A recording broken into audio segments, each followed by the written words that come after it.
positive proximity.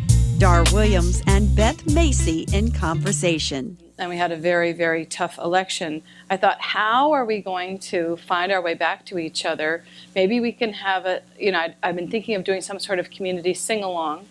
As soon as I said Beatles sing-along, this person had a sound system. This person had, and watching that line up, nothing made my soul feel more full. This person had a sound system. This person was going to print out the lyrics. This person was going to play the guitar, the drums, the mic, the brownie baker, the church space, and then we came in, and then watching all these people, because people over 70 are the most knowledgeable about the Beatles, and then going now. So it was intergenerational from the start.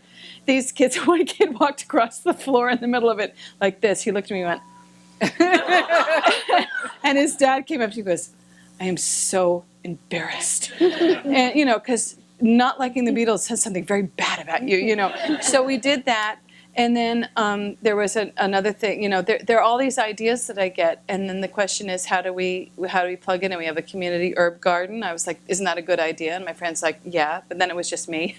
So now I'm going to sign them up to be honorary ambassadors of the community herb garden, because our herbs grow like weeds. And why do we have to buy things from Mexico and wrapped in plastic for $4 that are already rotten by the time they got here? So we're going to do that. So thinking about that community plug-in is actually my instinct.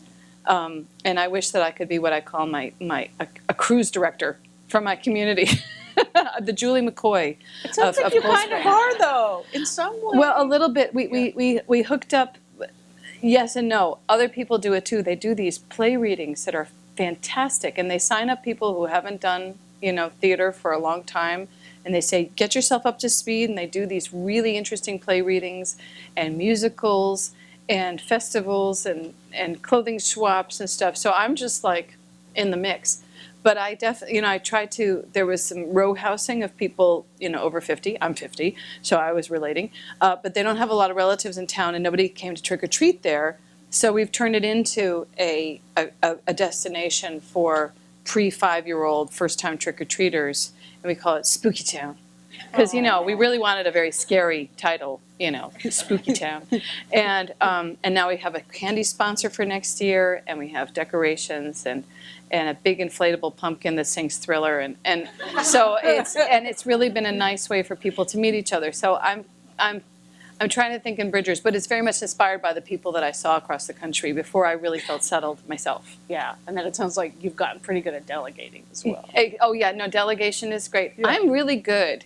Somebody gave me a massage once. She goes, you're very good at receiving massage. There gotta be more people like me. Instead of being like, I do it all, I'm a type A personality. I'm like, no, I'm a type B, and I make everybody do everything.